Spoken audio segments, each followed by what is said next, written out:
Our friendship began, as some of you know, in Melbourne's western suburbs some 28 years ago. Not the year of our birth, we were already alive. 'Twas the year we discovered we both lived in Wintersun Drive. Dennis in number 30 and I in 52. We were 5 years old and our friendship was still new. We found out that our street wasn't all that we shared, same age. School and church, it would seem that we would be paired.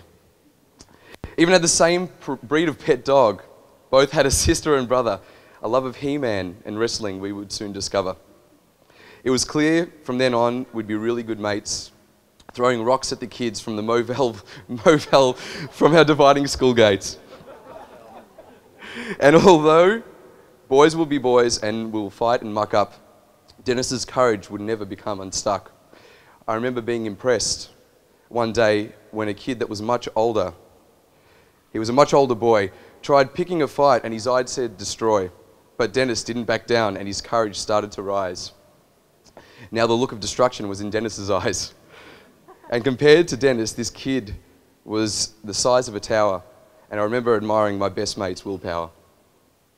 Fast forward some years, and we went to different secondary schools. And one day bumped into each other at St. Albans swimming pools.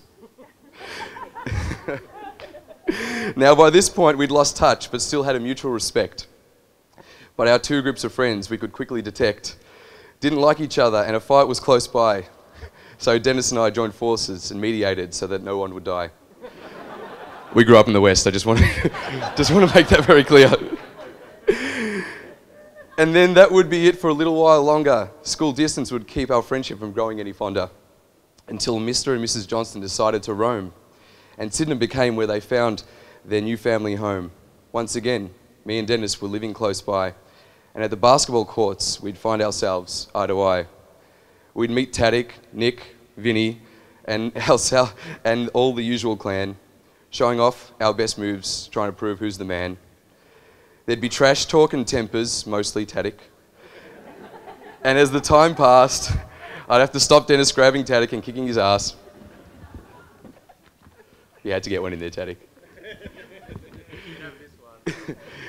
And as the years went on and us boys turned to men, I was reunited with my old childhood friend. Through our parting years, we both ran amok, and although it was tested, our friendship never came unstuck. I witnessed the evolution of the character of this man. Never unprepared, like his family crest says, there was always a plan. Dennis shared with me his home when I needed it most, my best mate and also my most hospitable host. One of my most trusted counsellors in my times of need. His wisdom, humility and courage always inspired me to succeed. But this story isn't just about Dennis and me.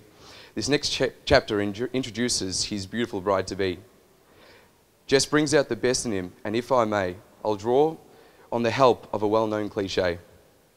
Behind every great man is a greatest soulmate, a true power couple brought together by fate. Intelligent and kind, what more could I ask? To take care of my best friend, I know she's up to the task. A bliss-filled life full of wonder is what I can see as you both take this next step, creating your own family. Speaking of family, Dennis and I are one and the same, considered as blood, just with a different surname. Dennis Sr. would greet me by calling me son, and my father and Dennis hang out just for fun. My brother is his and his brother is mine, and together our bond has stood the test of time. One thing I'd like to share, and I hope he won't mind, is an example of how humble, generous and kind this gentleman is, and why I'm such a fan. Every week he volunteers at a St. Vinny soup van. Not for money or glory or for credit, you see, but to continue a tradition passed on down his family tree. In honour of the great man, Dennis Sr., he does this good deed. A selfless act fulfilling a noble legacy. Dennis, I know that you miss him and you wish he could be here to laugh, dance and celebrate over whiskey and beer.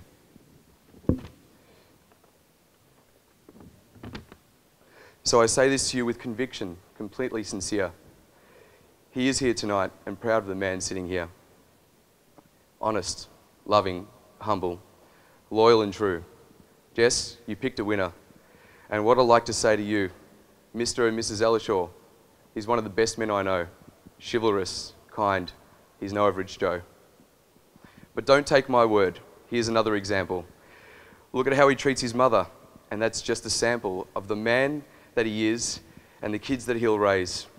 Part English, part Indian, with skin that will probably be beige.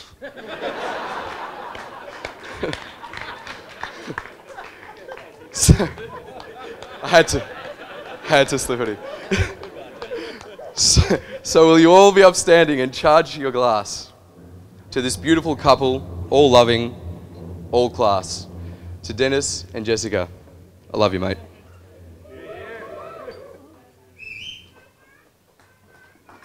Thank you.